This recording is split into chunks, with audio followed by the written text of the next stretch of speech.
mau mengkaji empati nih. Empati atau hati, perasaan atau rasa. Perasaan, love, cinta. Cinta itu apa? Cinta itu sebuah rasa yang dirasakan atau perasaan namanya. Contohnya bagaimana? Contohnya ketika kangen dengan seseorang, tapi yang dikangeninnya ngangenin orang lain. Itu namanya rasa cinta. Rasa cinta itu bisa timbulnya dari sebuah rasa yang dirasakan atau sebuah perasaan namanya. Jadi jangan suka bermain-main dengan perasaan, nanti nggak bisa tidur. Kenapa? Karena tempat yang paling rapuh atau paling lemah itu apa sih namanya? Namanya hati. Hati itu seperti cinta yang hanya bisa dirasakan dengan perasaan. Makanya jangan terlalu mengagumi sebuah perasaan atau sebuah rasa. Kenapa? Karena bisa bikin mati rasa empati.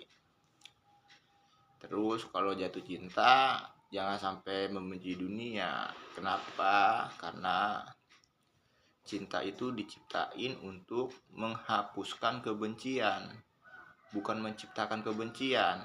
Orang kalau udah jatuh cinta, membenci dunia, jangan jatuh cinta. Kenapa? Karena pada dasarnya cinta itu diciptain untuk menghapuskan kebencian, bukan menciptakan kebencian.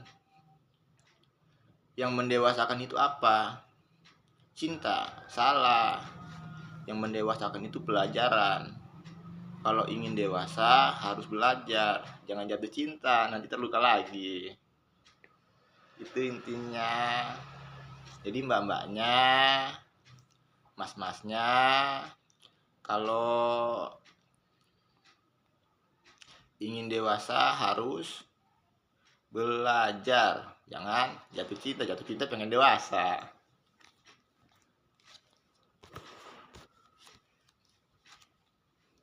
Empati atau hati, perasaan atau rasa. Perasaan, love, cinta. Kenapa hati harus tetap dijaga? Karena hati adalah pembeda antara baik dan jahat. Hati yang bersih itu seperti apa? Orang yang jujur hatinya akan selalu bersih. Hati yang bersih itu seperti apa? Hati yang jujur dan mempunyai rasa empati. Orang yang jujur hatinya akan selalu bersih. Bagaimana cara membersihkan hati yang kotor? Sikat. Salah coy. Emangnya cucian? Rendam. Salah juga, emangnya pakaian. Orang yang jujur hatinya akan selalu bersih. Bagaimana cara membersihkan hati yang kotor? Harus selalu berkata jujur dalam kehidupan atau selalu berkata jujur dalam keseharian. Kenapa? Karena timbulnya kebencian itu karena kebohongan. Orang yang berbohong itu bisa bikin matinya sebuah hati. Makanya cara membersihkan hati yang kotor bagaimana? Harus selalu berkata jujur dalam kehidupan. Kenapa? Karena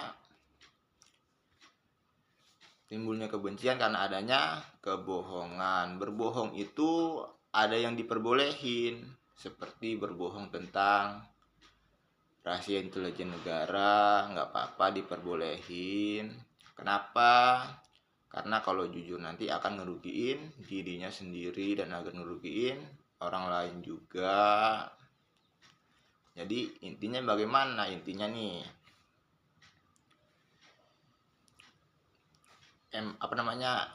jadi kan mengkaji ini kan empati nih.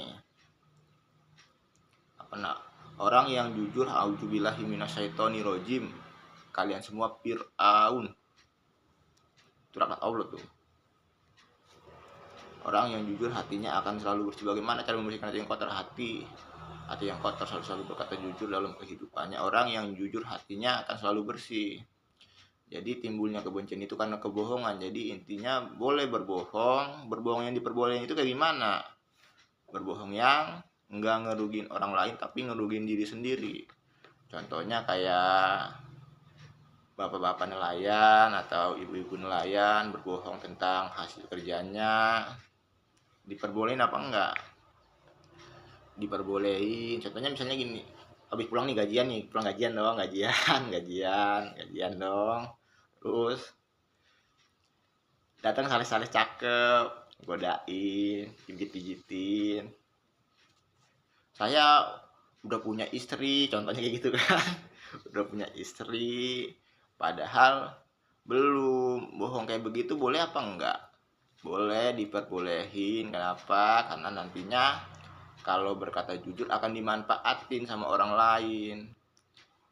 Terus menghabiskan segala sesuatu itu ada tempatnya. Boleh boros, ada tempatnya. Boleh pelit, ada tempatnya. Jangan sampai capeknya sia-sia. Itu intinya. Jadi poin pentingnya dicatat, cara membersihkan hati yang kotor bagaimana? Jangan disikat, jangan direndam. Kenapa? Karena itu yang bisa bikin matinya sebuah hati atau hidup dengan penyesalan, hidup dengan penuh dengan rasa takut. Karena apa? Karena kebohongan. Jadi intinya boleh berbohong tapi jangan terlalu sering, terus harus selalu berkata jujur. Itu intinya,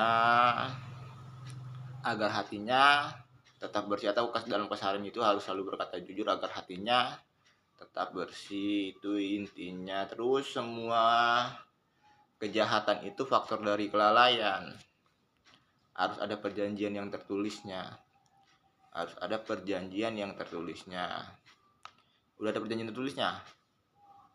Daripada nyeret saya ke neraka jahanam. Itu intinya. Karena sekarang itu pemerintah dari tahun 2018 ke atas, pemerintah itu lagi fokus ngelakuin revolusi mental. Revolusi mental itu bisa tercipta terwujud dengan apa terwujudnya? Dengan pendidikan agama. Contoh gampangnya kayak gimana? Contoh gampangnya nih, tadinya bapaknya preman, mamanya preman, gak punya adab, gak punya sopan santun, punya anak, sekolahin agama, punya anak lagi disekolahin agama, punya anak lagi disekolahin agama, anaknya tadi punya anak lagi, anaknya punya anak lagi, anaknya punya anak lagi, disekolahin agama. Belajar agama itu di usia 3-6 tahun itu udah pinter. Belajarnya apa? Belajarnya teknologi, memanfaatkan alam, menjaga alam, berkebun, berternak, dan lain sebagainya. Yang dilarang di dalam semua ajaran agama itu cuman belajar teori politik sama siasat. Cuman itu doang yang dilarang, yang lainnya nggak dilarang. Kenapa?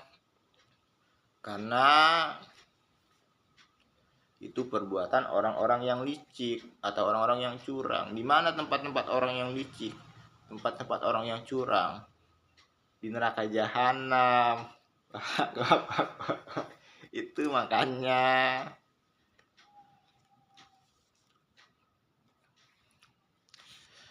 segala sesuatu yang dilarang oleh agama itu untuk siapa? Untuk kebaikan dirinya sendiri, bukan untuk orang lain. Makanya teori politik sama siasat itu dilarang dipelajarin.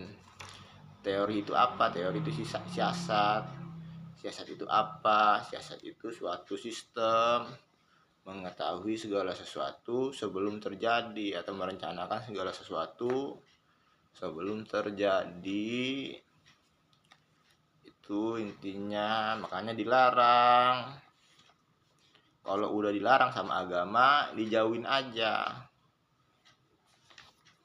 agar hidupnya nggak penuh dengan penyesalan dan nggak penuh dengan rasa takut. Mau mengkaji ideologi, mau belajar ideologi juga.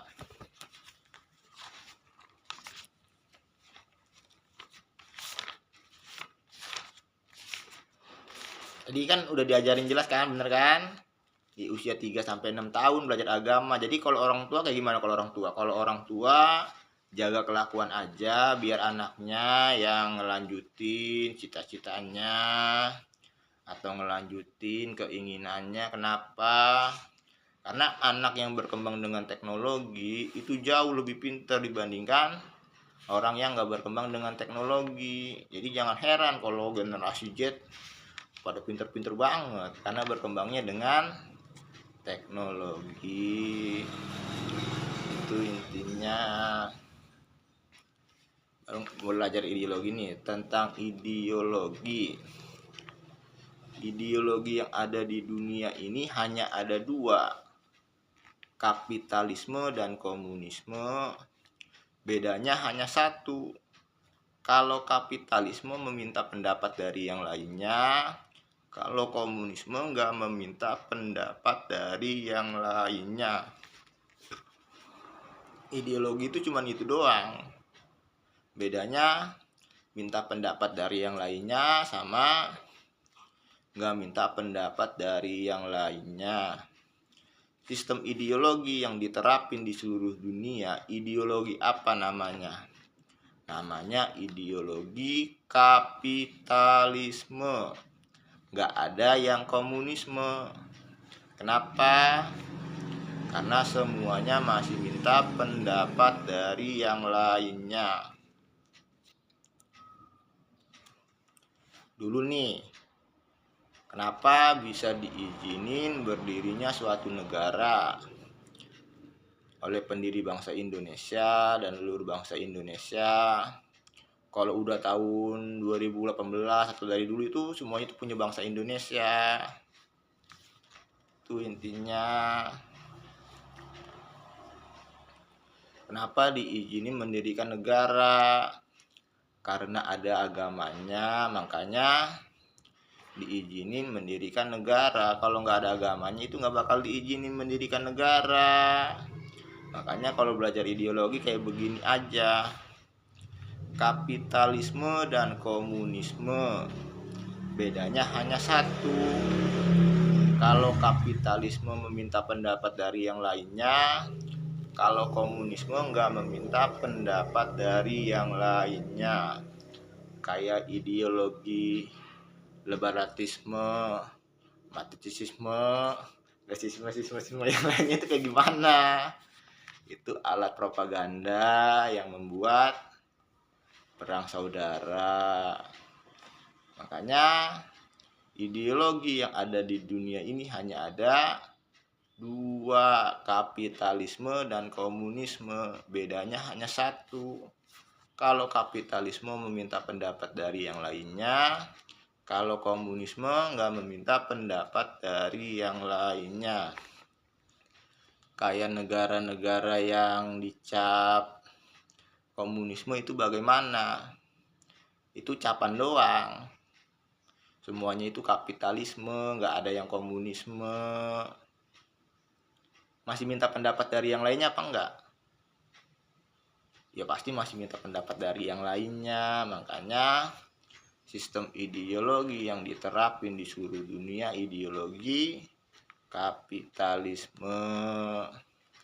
Itu intinya. Jangan debat masalah ideologi. Ideologi itu bisa bikin perang saudara. Makanya kalau guru pendidikan agama itu militer langsung, karena bisa bikin perang saudara. Itu intinya. Gampang kan? Masih minta pendapat dari yang lainnya apa enggak? Oh, kapitalisme. Bohong aja kalau nggak minta pendapat dari yang lainnya. Itu intinya. Belajar ideologi itu cuman gitu doang, jangan lama-lama, nanti bisa berantem. Guru yang paling baik itu siapa sih? Guru yang paling baik itu Al-Quran. Kenapa? Karena di saat orang meninggal itu yang ditanya apa kitab kamu, bukan siapa guru kamu. Itu intinya. Jadi guru yang paling baik adalah Al-Quran. Orang kalau bisa ngebaca itu bisa ngebedain bener salahnya perbuatan. Jadi jangan coba-coba memfitnah Al-Quran. Itu intinya.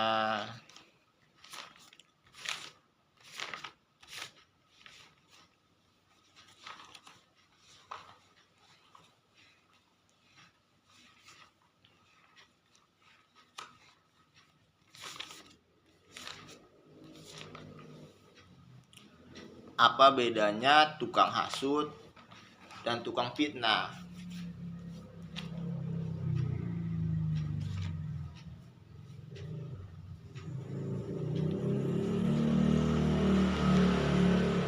Apa bedanya tukang hasut dan tukang fitnah?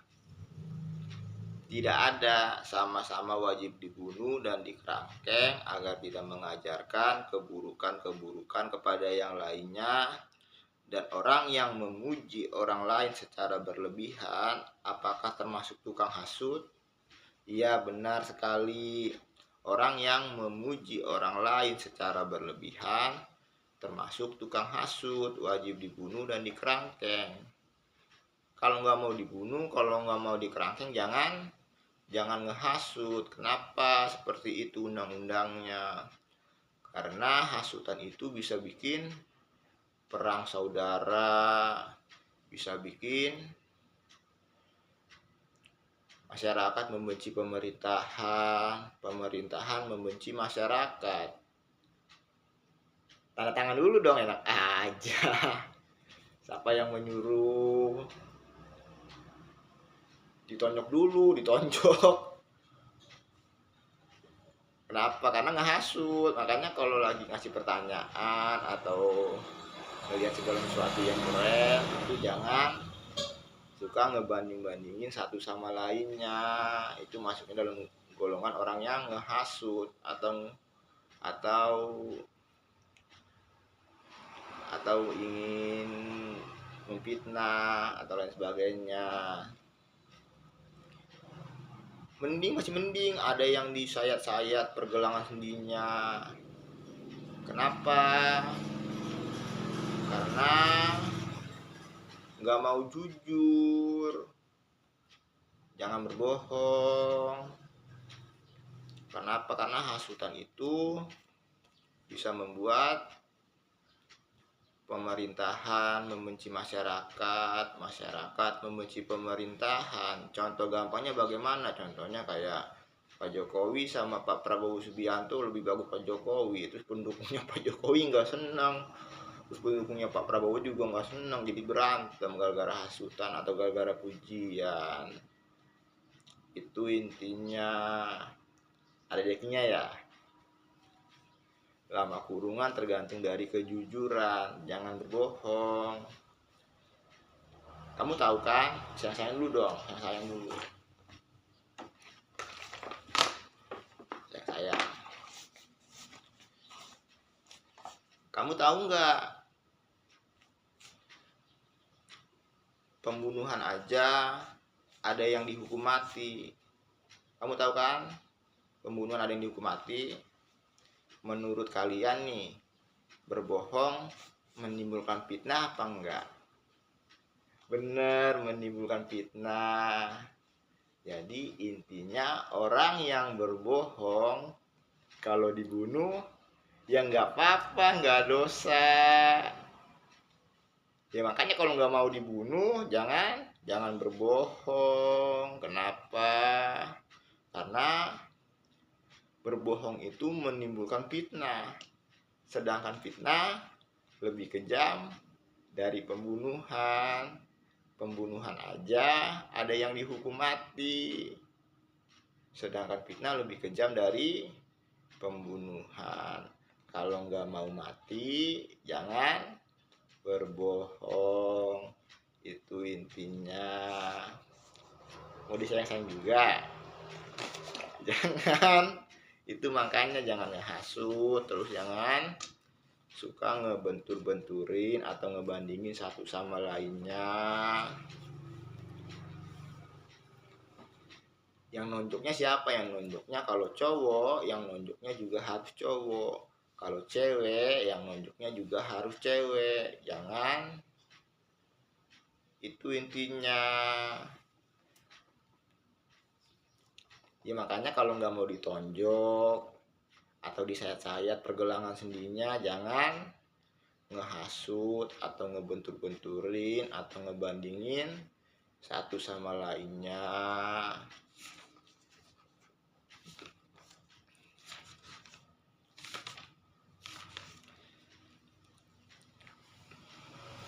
Masih mengkaji empati nih. Apa itu empati? Rasa empati atau rasa empati. Empati adalah sebuah rasa atau perasaan yang hadir atau datang di saat kita melihat orang lain menderita. Empati itu sebuah perasaan atau sebuah rasa yang dirasakan, seperti rasa sayang. Salah coy, bukan rasa sayang, seperti rasa bersalah di saat kita ngelihat orang lain menderita. Contoh gampangnya kayak gimana? Contohnya lagi naik mobil terus ngelihat orang pengemis, rasa bersalah, mempunyai rasa bersalah, punya kemampuan tapi nggak nolong, itu namanya rasa empati. Kenapa pentingnya mempunyai rasa empati? Rasa empati itu harus dijaga dan sangat penting untuk dijaga. Kenapa pentingnya mempunyai rasa empati? Agar tidak menjadi jahat dan masuk neraka jahanam. Orang yang gak punya rasa empati itu penghuni neraka jahanam, atau bisa masuk neraka jahanam, bisa bikin hidup dengan penuh penyesalan, penuh rasa takut, penuh kebencian, karena nggak punya rasa empati. Empati itu sebuah perasaan atau rasa bersalah di saat ngelihat orang lain menderita. Apa yang membuat hilangnya rasa empati? Rasa empati juga bisa hilang. Tujuan hidup. Akibat fokus dengan tujuan hidup sampai membenci orang lain. Intinya boleh fokus dengan tujuan hidup, jangan sampai membenci orang lain. Terus karena merasa benar sendiri, boleh fokus terus ngerasa benar sendiri, jangan sampai mati rasa empatinya. Ngerasa benar sendiri juga bisa bikin mati rasa empati. Terlalu fokus dengan tujuan hidup atau terlalu fokus dengan dunia, terlalu fokus dengan segala sesuatu, itu bisa bikin mati rasa empati juga. Intinya boleh fokus dengan tujuan hidup, jangan sampai mati rasa empatinya. Boleh fokus dengan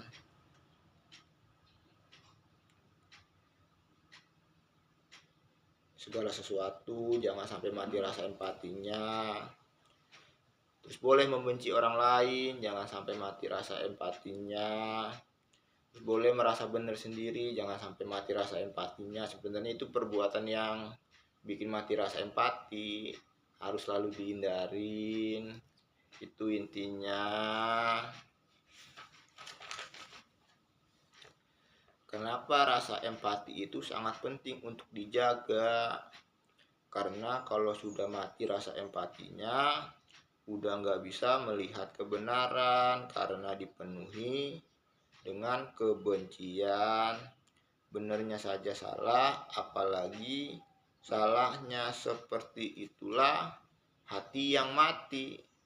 Orang yang hatinya mati itu orang yang nggak mempunyai rasa empati. Makanya rasa empati itu harus selalu dijaga.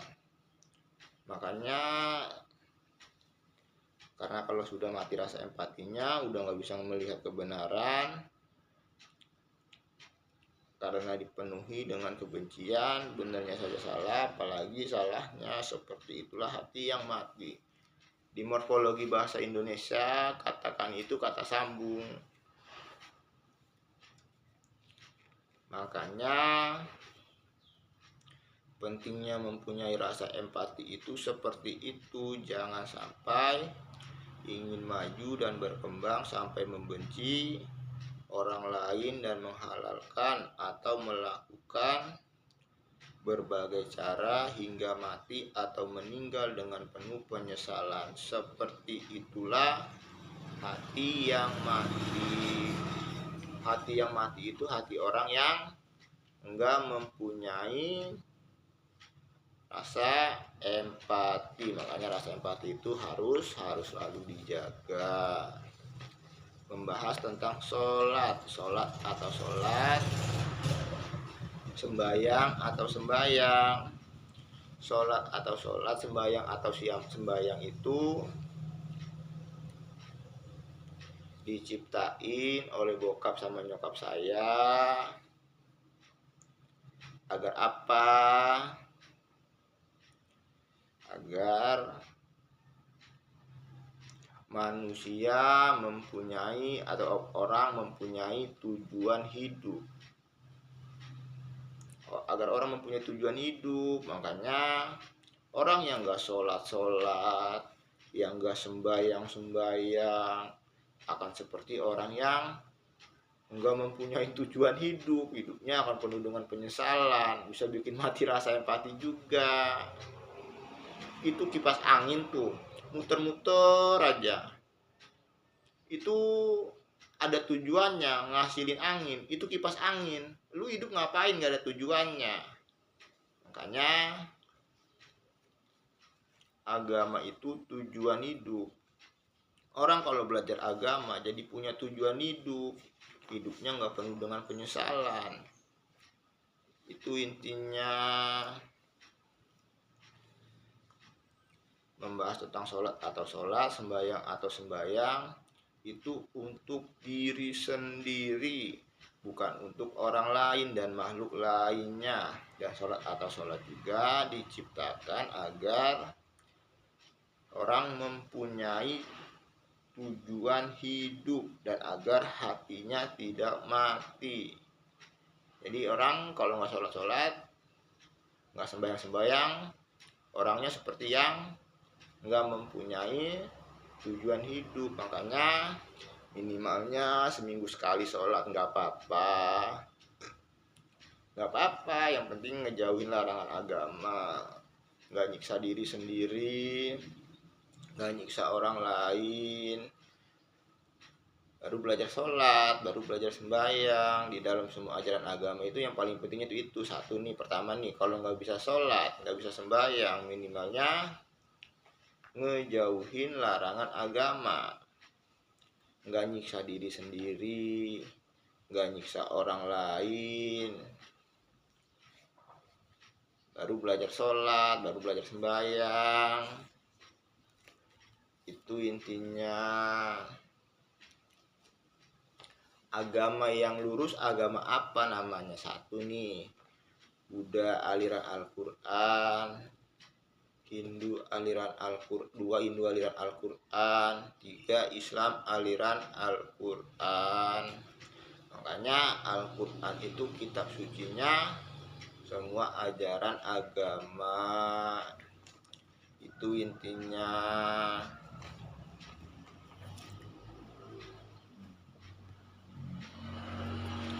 Ini lagi Al-Quran itu lagi lagi disempurnain lagi, mau 3 bahasa Indonesia, bahasa Inggris, sama bahasa Jawa. Kenapa? Karena takutnya diakuin sama orang lain atau diakuin sama orang yang nggak paham tentang konspirasi atau orang-orang licik atau penghuni neraka jahanam karena keras kepala, so pinter. Itu intinya. Jadi poin pentingnya di situ. Jadi agama itu asli mana sih agama? Agama itu asli bangsa Indonesia. Semua ajaran agama yang ada di seluruh dunia itu asli agama bangsa Indonesia. Makanya bangsa Indonesia itu nenek moyangnya semua ajaran agama, nenek moyangnya semua makhluk. Kalau udah tahun 2018 itu yang ngebedain kelakuan. Yang ngebedain itu kelakuan. Itu intinya.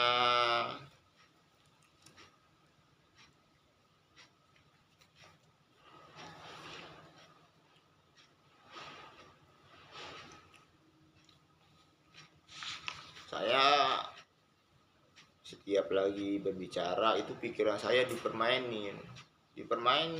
Makanya untuk latihan dong. Kamu tahu kan? Tahu dong. Tahu kan? Konsekuensinya ya neraka jahanam.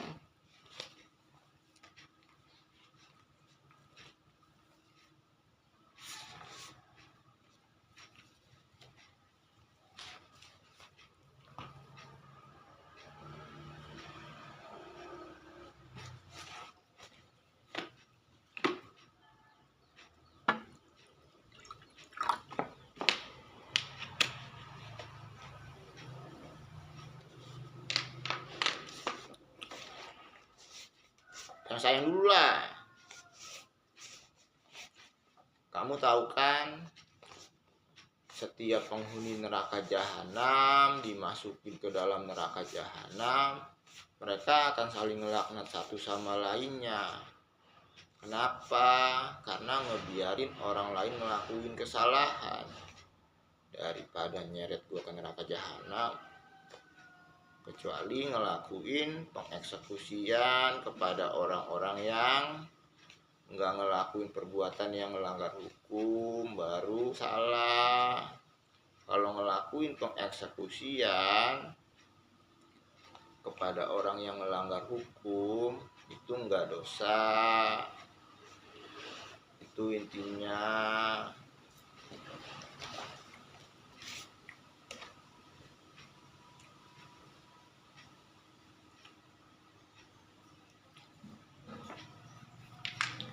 Pentingnya empati harus selalu dijaga. Karena kalau sering ngelakuin pembunuhan nanti bisa bikin mati rasa empati. Terus hidupnya penuh dengan kebencian. Biasanya mah cuma ngejalanin tugas doang, kata kasarnya begitu aja, ngapain ribet-ribet. Nanti kalau saya dimintain pertanggungjawaban, terus kok masuk neraka jahanam sih? Kenapa? Karena lagi dari tanggung jawabnya. Itu makanya ya kalau nggak mau dieksekusi atau dihukum, jangan ngelakuin perbuatan yang melanggar hukum. Hukuman itu ada agar bisa memanusiakan manusia dan makhluk-makhluk lainnya. Itu intinya. Terus kalau nggak mau mati jangan berbohong. Kenapa? Karena berbohong itu menimbulkan fitnah, sedangkan fitnah lebih kejam dari pembunuhan.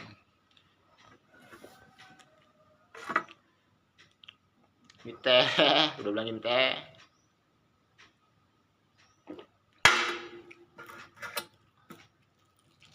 Sekarang tanggal berapa nih? 22 Oktober tahun 2025. Saya masih belum megang uang saya sendiri. Makanya masih mending bergerak langsung aja pakai drone di Serang, Banten.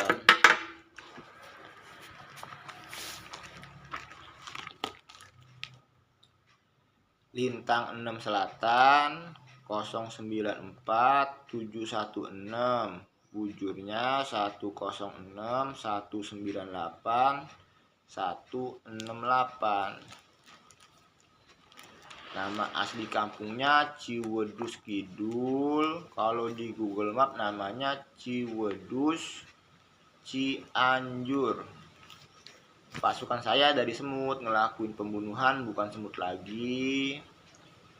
Terus kalau ingin mendaftar menjadi anggota kepolisian atau TNI bagaimana? Ke pemerintahan aja langsung, Pak Prabowo Subianto, Pak SBY, atau orang-orang yang menjaga keberlangsungan lainnya yang dipercaya sama Al-Quran. Ke situ aja daftarnya. Meninggal, mati, contoh kasarnya kayak begitu. Ada Al-Quran yang mempertanggungjawabin. Ada.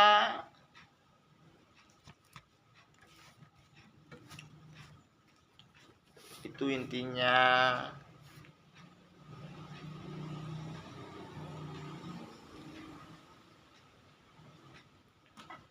Benar semua. Makanya untuk jadi Pak Polisi atau Pak TNI atau Bu Polisi atau Bu TNI itu susah banget. Al-Quran itu ijazahnya ijazah apa? Ijazah kejujuran, kelakuan, sama kepinteran. Jujur aja kalau nggak pinter percuma. Pinter aja kalau nggak bisa jaga kelakuan percuma. Jadi intinya bagaimana? Itu intinya.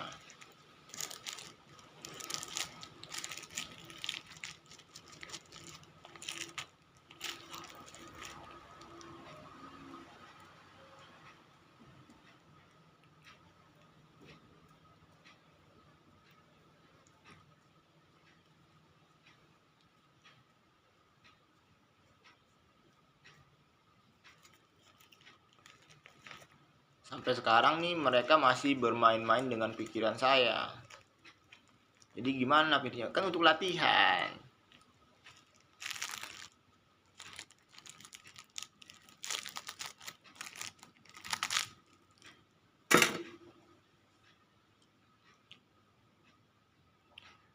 Makanya kenapa nih ijazahnya itu ijazah Al-Quran. Kenapa ijazah Al-Quran? Sekarang begini, masyarakat ngelihat Pak Polisi, ngelihat Pak TNI, ngelihat Bu Polisi, ngelihat Bu TNI, kelakuannya kayak binatang. Ih, anjir. Yang mau dicontoh siapa? Masyarakat itu mencontoh siapa? Pemerintahan kelakuannya kayak binatang. Lu injekin aja. Makanya kalau udah disuruh lepas seragam, menimbulkan fitnah, wajib mati. Itu intinya. Terus apalagi namanya tuh di saya nggak apa-apa. Kalau misalnya bagusnya mah ditulis, cuman nggak ada sih, lebih ke mana namanya, lebih ke neraka jahanam doang, lebih ke situ aja. Kecuali ngelakuin pengeksekusian kepada orang-orang yang nggak bersalah, baru salah.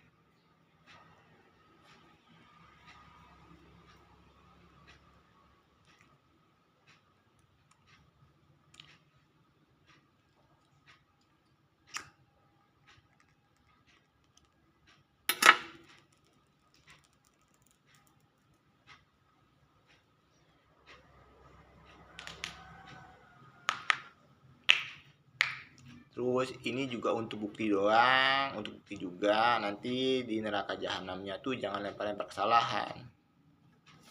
Kenapa? Karena itu perbuatan yang paling dibenci oleh bokap sama nyokap saya.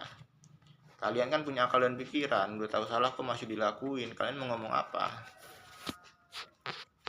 Mau ngomong apa?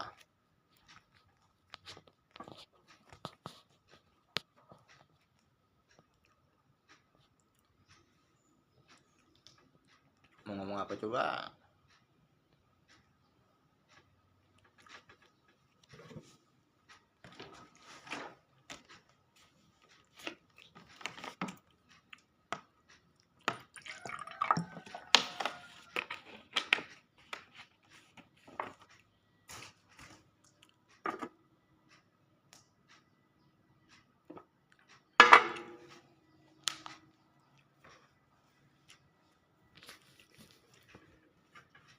Jadi intinya untuk melakukan penyiksaan itu yang paling menyakitin itu bagaimana. Ini pergelangan sendi nih, pergelangan sendi. Pergelangan namanya pergelangan sendi. Pergelangan sendi namanya nih. Pergelangan sendi. Itu disayat-sayat sedikit, baru ditowelin sedikit urat nadinya, baru punya telur nggak? Telurnya dipecahin aja, terus didiemin, dibiarin sampai membusuk. Itu akan menjadi racun alami. Jadi kenapa harus disayat-sayat setiap pergelangan sendinya? Karena ketika ada pergerakan, itu luka akan melebar. Jadi jangan banyak melangkah, apalagi bergerak. Itu intinya. Terus ditowelin sedikit, bukan towelin, urat-urat nadinya ditowelin sedikit, terus diolesin dengan telur tadi. Telur yang dibusukkan atau didiamin selama 1 minggu atau 2 minggu itu bisa menjadi racun alami. Ada gatal-gatalnya, ada geli-gelinya juga. Kalian suka yang ada gatal-gatalnya kan? Suka yang ada geli-gelinya juga kan? Ya itu intinya. Nggak apa-apa. Makanya kalau nggak mau seperti itu, harus jujur, jangan berbohong. Ada di neraka jahanam lebih parah loh, ada yang dicongkel matanya hidup-hidup, dijahit mulutnya hidup-hidup, diobeng yang 2 jengkal dari kuping kiri sampai kuping kanan, sampai tembus ke kuping yang kiri hidup-hidup. Ada. Hukuman itu dibuat agar apa? Agar bisa memanusiakan manusia dan makhluk-makhluk lainnya. Kecuali ngehukum orang yang nggak bersalah, baru dosa. Kalau ngehukum orang yang bersalah ya nggak dosa. Itu intinya. Mbaknya, mas-masnya ingin disayang-sayang juga. Kalau nggak mau disayang-sayang nggak apa-apa, biar yang lainnya yang menyayang.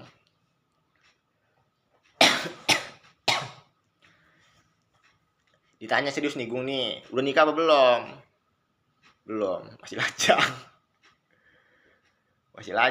Nikah aja belum, pacar aja nggak punya.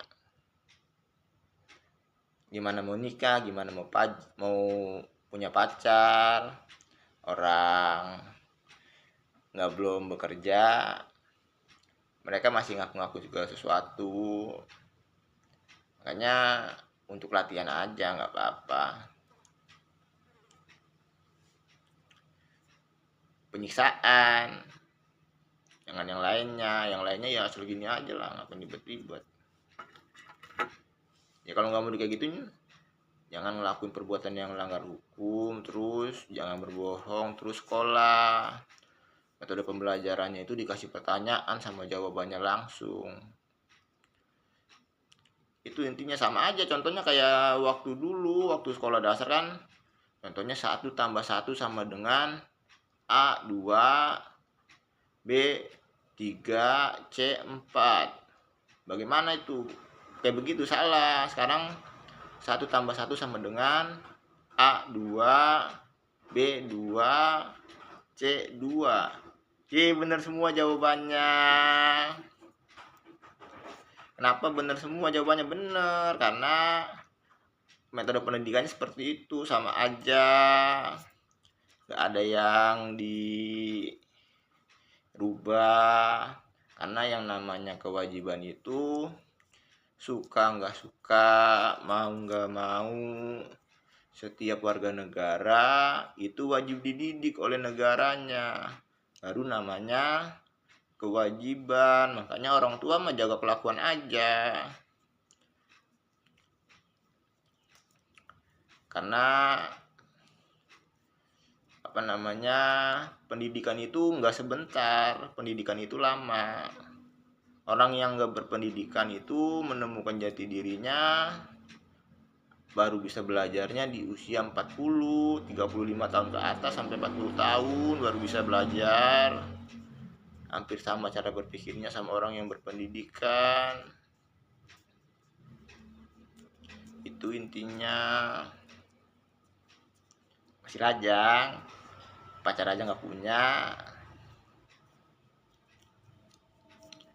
Terus rata-rata kasus perceraian itu karena orang menikahnya di fase mencari jati diri, bukan fase menemukan jati diri. Jadi intinya makanya pemerintah ngelarang orang yang di fase mencari jati diri nikah. Kenapa dilarang? Karena rawan terjadinya perceraian.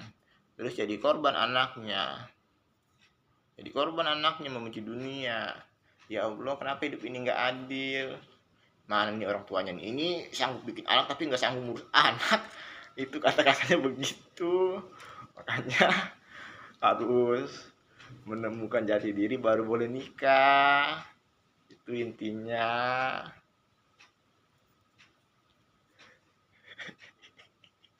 Ya kadang-kadang kesel coy, cuma dibawa ketawa aja. Nanti sambung lagi. Love you semuanya.